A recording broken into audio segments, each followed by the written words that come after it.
I've always loved elevators. Well, as long as I can remember. My father built elevators, and the company that he established built elevators, builds elevators, and there's just always been something almost magical and huge about them. And one of my first jobs was working on a construction crew. And I remember working in Windham, Kansas. I got to dig the trenches. So that was memorable.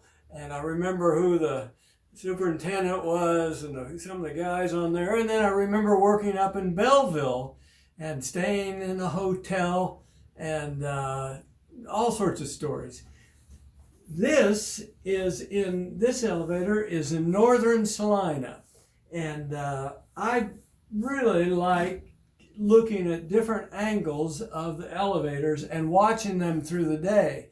Not that I stay there all day and watch them, but I like to see the time by looking at the elevator. Here's a freight train car. This, I don't know what they do with this anymore, but these steps going up to, and there's sort of a good contrast between this and the elevator itself.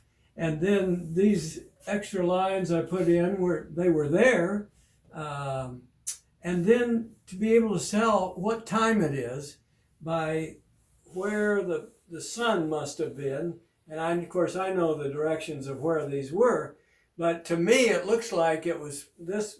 I did this painting about 3 or 4, maybe 5 in the afternoon, and because of where the sun is and where the shadows are, and I don't know, I still like it. I still look at elevators. I still paint them, and I hope you take a look at these.